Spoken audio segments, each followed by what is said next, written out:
আসসালামু আলাইকুম। দুপুর ২টার শীর্ষ সংবাদে স্বাগত জানাচ্ছি শাহনাজ পারভীন। ডিসেম্বরকে লক্ষ্য রেখে নির্বাচনের প্রস্তুতি নিচ্ছে ইসি, আবুল ফজল। ব্যাংক খাত ধ্বংসের শুরুটা হয় ইসকে সুরের হাত দিয়ে। জুলাই ঘোষণাপত্র নিয়ে প্রধান উপদেষ্টার বৈঠকে যাচ্ছে না বিএনপি। ছাগলকাণ্ড আমার জীবনে অভিশাপ, আদালতে মতিউর। প্রায় ১৮ বছর পর কারামুক্ত লুৎফুজ্জামান বাবর। জেলার এসপি ও থানার ওসি হিসেবে পদায়নের জন্য ফিট লিস্ট করার সুপারিশ। শেখ পরিবার ও এস আলম, বেক্সিমকো সহ ১০ শিল্প গ্রুপের আর্থিক অপরাধ তদন্ত হচ্ছে। ওবায়দুল কাদেরের পালিত ছেলে পরিচয় দেয়া আসাদুজ্জামান গ্রেফতার। আটক বাংলাদেশিকে ২২ ঘন্টা পর ফেরত দিল বিএসএফ। বাংলাদেশে অনুপ্রবেশকালে ৩৮ রোহিঙ্গা আটক। রেস্তোরাঁয় ভ্যাট বাড়ছে না, আগের মতো ৫% থাকছে। গভীর রাতে বাড়িতে ঢুকে সাইফ আলী খানকে একের পর এক ছুরিকাঘাত। শুনছিলেন শিরোনাম, এবার বিস্তারিত। নির্বাচন কমিশনার ব্রিগেডিয়ার জেনারেল অবসরপ্রাপ্ত আবুল ফজল মোহাম্মদ সানাউল্লাহ বলেছেন, চলতি বছরের ডিসেম্বরকে লক্ষ্য রেখে জাতীয় সংসদ নির্বাচনের প্রস্তুতি নিচ্ছে নির্বাচন কমিশন। এজন্য ভোটার তালিকা হালনাগাদ ও বাড়ি বাড়ি গিয়ে যাচাইকরণ কার্যক্রম হাতে নেওয়া হয়েছে। আগামী ২০ জানুয়ারি থেকে শুরু হবে বাড়ি বাড়ি গিয়ে ভোটার তালিকা হালনাগাদে তথ্য সংগ্রহের কাজ। বুধবার বিকেলে খুলনা জেলা প্রশাসকের সম্মেলন কক্ষে আয়োজিত এক মতবিনিময় সভা শেষে তিনি সাংবাদিকদের একথা বলেন। খুলনা অঞ্চলের আঞ্চলিক নির্বাচন কর্মকর্তাদের সঙ্গে ভোটার তালিকা হালনাগাদ বিষয়ে এই মতবিনিময় সভা অনুষ্ঠিত হয়। সাংবাদিকদের প্রশ্নের জবাবে ইসি আবুল ফজল মোহাম্মদ সানাউল্লাহ বলেন, প্রধান উপদেষ্টা ২০২৫ সালের ডিসেম্বর থেকে শুরু করে ২০২৬ সালের জুনের মাঝে নির্বাচনের কথা বলেছেন। আমরা প্রথম তারিখটাকে ধরে নিয়ে নির্বাচনের প্রস্তুতি নিচ্ছি। তারপরও রাজনৈতিক মতৈক্য যেখানে দাঁড়াবে আমরা সেই মোতাবেক কাজ করব। আওয়ামী লীগ সরকারের গত ১৫.৫ বছরের লুটপাট হয়েছে ব্যাংক খাত সহ অনেক আর্থিক প্রতিষ্ঠানে। ব্যাংক খাতের এই লুটপাটের অন্যতম মাস্টার মাইন্ড ছিলেন কেন্দ্রীয় ব্যাংকের সাবেক ডেপুটি গভর্নর শীতাংশু কুমার সুর চৌধুরী। নিয়ন্ত্রক সংস্থার শীর্ষ পর্যায়ের পদে থেকেও তিনি লুটপাটকারীদের আইনের আওতায় আনেননি। উল্টো তাদের লুটপাট করতে কেন্দ্রীয় ব্যাংক থেকে সময়ে সময়ে নীতিমালা করা ছাড়াও দিয়েছেন সব ধরনের আর্থিক প্রতিষ্ঠান দখলের মতো গুরুতর অপরাধকে বৈধতা। কেন্দ্রীয় ব্যাংকের শক্তিশালী পরিদর্শন ব্যবস্থাকেও ধ্বংস করতে অন্যতম সহায়কের ভূমিকা পালন করেন এই ব্যাংক খেকো। জুলাই গণ অভ্যুত্থানের ঘোষণাপত্র চূড়ান্ত করার লক্ষ্যে রাজনৈতিক দল ও অন্য অংশীজনদের সঙ্গে আজ বৃহস্পতিবার বিকেল ৪টায় একটি সর্বদলীয় বৈঠক ডেকেছে অন্তর্বর্তী সরকার। তবে এই বৈঠকে বিএনপি অংশ নেবে না বলে জানিয়েছেন দলটির স্থায়ী কমিটির সদস্য ইকবাল হাসান মাহমুদ টুকু। বৃহস্পতিবার সকালে একটি বেসরকারি টেলিভিশনকে এই তথ্য নিশ্চিত করেছেন তিনি। এর আগে বুধবার রাতে প্রধান উপদেষ্টার প্রেস উইং থেকে বৈঠকের তথ্য জানানো হয়। প্রেস উইং থেকে জানানো হয়, প্রধান উপদেষ্টা ডক্টর মোহাম্মদ ইউনূসের নেতৃত্বে অন্তর্বর্তী সরকার বৃহস্পতিবার বিকেল ৪টা থেকে সন্ধ্যা ৭টার মধ্যে ফরেন সার্ভিস একাডেমিতে জুলাইয়ের ঘোষণাপত্রের উপর একটি সর্বদলীয় বৈঠক আয়োজন করবে। এছাড়া মঙ্গলবার সন্ধ্যায়ও ফরেন সার্ভিস একাডেমিতে এক সংবাদ সম্মেলনে উপদেষ্টা মাহফুজ আলম সর্বদলীয় বৈঠকের কথা জানান। মাহফুজ আলম বলেন, এই বৈঠকের ভিতর দিয়ে ঐক্যমতের ভিত্তিতে একটি দলিল প্রণীত হবে।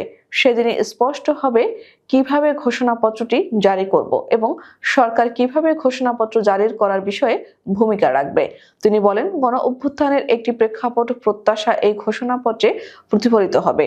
সব রাজনৈতিক দল এবং পক্ষের মতামত নিয়ে ঐক্যমত্যের ভিত্তিতে এই ঘোষণাপত্র ঘোষিত হবে। নিজের পরিবারের কেউ দুর্নীতিবাজ নন বলে আদালতে দাবি করেছেন ছাগলকাণ্ডে আলোচিত জাতীয় রাজস্ব বোর্ডের সাবেক সদস্য মতিউর রহমান। তিনি বলেন, ছাগলকাণ্ড আমার জীবনের জন্য অভিশাপ। বুধবার ঢাকার চিফ মেট্রোপলিটন ম্যাজিস্ট্রেট আদালতে একথা বলেন মতিউর রহমান। বিকেল ৫টার দিকে মাইক্রোবাসে করে আদালতে আনা হয় তাকে। এর আগে সকালে রাজধানীর বসুন্ধরা এলাকা থেকে মতিউর ও তার প্রথম স্ত্রী সাবেক উপজেলা চেয়ারম্যান লায়লা কানিসকে গ্রেফতার করে পুলিশ। সব মামলায় খালাস পাওয়ায় প্রায় 18 বছর পর আজ কারামুক্ত হলেন সাবেক স্বরাষ্ট্র প্রতিমন্ত্রী লুৎফুজ্জামান বাবর। এর আগে গত মঙ্গলবার চট্টগ্রামে আলোচিত 10 ট্রাক অস্ত্র চোরাচালানের ঘটনায় অস্ত্র আইনের করা পৃথক মামলায় যাবজ্জীবন কারাদণ্ডের দায় থেকে খালাস পান লুৎফুজ্জামান বাবর। বিচারপতি মোস্তফা জামান ইসলাম ও বিচারপতি নাসরিন আক্তারের সমন্বয়ে গঠিত হাইকোর্ট বেঞ্চ এ রায় ঘোষণা করে। এই রায়ের মাধ্যমে বাবর তার বিরুদ্ধে করা সব মামলা থেকে খালাস পান। জানা যায় 2007 সালের 28 মে আটক হন লুৎফুজ্জামান বাবর। ফৌজদারি মামলার তদন্তের জন্য পুলিশ সদস্যদের নিয়ে একটি বিশেষায়িত দল গঠনের সুপারিশ করেছে পুলিশ সংস্কার কমিশন। দলটিকে তদন্ত সংক্রান্ত ইউনিট ও থানা ছাড়া অন্যত্র বদলি করা যাবে না। এছাড়া জেলার পুলিশ সুপার ও থানার ভারপ্রাপ্ত কর্মকর্তা হিসেবে পদায়নের জন্য ফিট লিস্ট বা বাছাই তালিকা প্রণয়ন করতে হবে। পাশাপাশি আটক ব্যক্তিদের জিজ্ঞাসাবাদের জন্য প্রতিটি থানায় স্বচ্ছ কাচে ঘেরা একটি আলাদা জিজ্ঞাসাবাদ কক্ষ থাকতে হবে। গতকাল বুধবার বেলা 11:30টার দিকে প্রধান উপদেষ্টাকে দেওয়া প্রতিবেদনে এসব সুপারিশ করেছে পুলিশ সংস্কার কমিশন। কমিশনের প্রধান সফররাজ হোসেন ও অন্য সদস্যরা রাজধানীর তেজগাঁওয়ে প্রধান উপদেষ্টার কার্যালয়ে প্রধান উপদেষ্টা অধ্যাপক মোহাম্মদ ইউনূসের কাছে প্রতিবেদন জমা দেন। কমিশনের সুপারিশে বলা হয়, থানায় সাধারণ ডায়েরি গ্রহণ বাধ্যতামূলক, কোনোভাবেই জিডি প্রত্যাখ্যান করা যাবে না। মামলার এজাহার গ্রহণে কোনোরূপ অনীহা বা বিলম্ব করা যাবে না।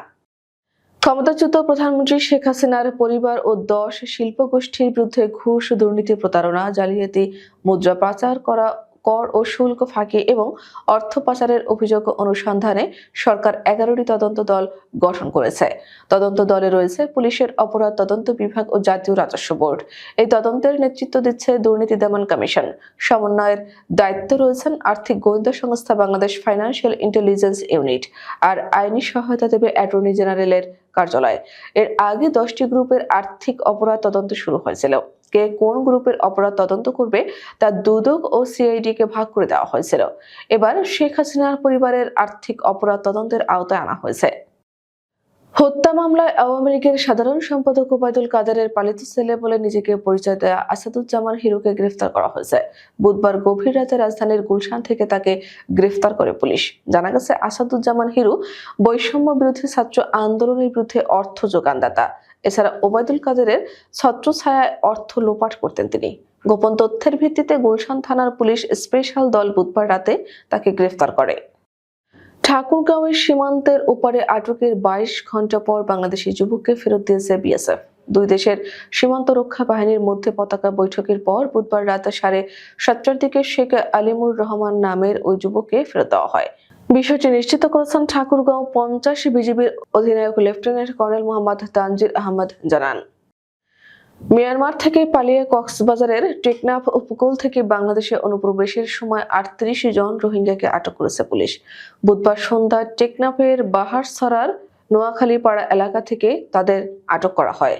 বাহারছড়া পুলিশ তদন্ত কেন্দ্রের ইনচার্জ পরিদর্শক শোভন কুমার শাহ বলেন, টেকনাফ সমুদ্র উপকূল দিয়ে অনুপ্রবেশকালে 38 জন রোহিঙ্গাকে আটক করা হয়েছে। তারা সবাই মিয়ানমার থেকে পালিয়ে বাংলাদেশে প্রবেশ করেছেন। তাদের বিষয়ে পরবর্তী সিদ্ধান্তের জন্য কর্তৃপক্ষের সাথে আলোচনা চলছে। দেশের রেস্তোরাঁর খাবারের বিলের উপর ভ্যাট বাড়ানোর সিদ্ধান্ত প্রত্যাহার হতে যাচ্ছে। ফলে রেস্তোরাঁর নতুন করে আর ভ্যাট বাড়বে না। আগের মতোই রেস্তোরাঁর খাবারের বিলের উপর 5% ভ্যাট আরোপ হবে। জাতীয় রাজস্ব বোর্ড এর সিদ্ধান্ত নিয়েছে, তবে এ বিষয়ে আনুষ্ঠানিক প্রজ্ঞাপন জারি করা হয়নি। এনবিআর সূত্রে জানা যায়, সার্বিক বিবেচনায় রেস্তোরাঁ সহ আরো কয়েকটি খাতে ভ্যাট বাড়ানোর সিদ্ধান্ত পুনর্বিবেচনা করছে এনবিআর। বলিউড অভিনেতা সাইফ আলী খানের ওপর হামলা হয়েছে। গভীর রাতে বাড়িতে ঢুকে এই অভিনেতাকে ছুরিকাঘাত করেছে দুর্বৃত্তরা। আহত অবস্থায় হাসপাতালে ভর্তি সাইফ আলী খান। পিটিআই এর বরাতে বিভিন্ন ভারতীয় গণমাধ্যম খবরটি নিশ্চিত করেছে। জানা গেছে, গতকাল বুধবার মধ্যরাতে সাইফের বাঞ্জার বাড়িতে একদল দুর্বৃত্ত ঢুকে পড়ে। সে সময় বাড়ির সবাই ঘুমাচ্ছিল। দুর্বৃত্তরা একাধিকবার সাইফকে ছুরি দিয়ে আঘাত করে পালিয়ে যায়। রক্তাক্ত অবস্থায় অভিনেতাকে মুম্বাইয়ের লীলাবতী হাসপাতালে ভর্তি করা হয়। সেখানেই চিকিৎসা চলছে। আমাদের পরবর্তী রাত 10টার শীর্ষ সংবাদ দেখার আমন্ত্রণ জানিয়ে এখনকার মতো বিদায় নিচ্ছি। দর্শক, ভিডিওটি শেষ পর্যন্ত দেখার জন্য আপনাকে অসংখ্য ধন্যবাদ। নিত্য নতুন সংবাদ পেতে আমাদের ইউটিউব চ্যানেলটা সাবস্ক্রাইব করুন ও নিয়মিত নোটিফিকেশন পেতে বেল বাটনটি ক্লিক করুন এবং আমাদের ফেসবুক পেজটিতে লাইক করুন। এছাড়াও আমাদের ভিডিওতে লাইক দিয়ে শেয়ার করুন। আল্লাহ হাফেজ।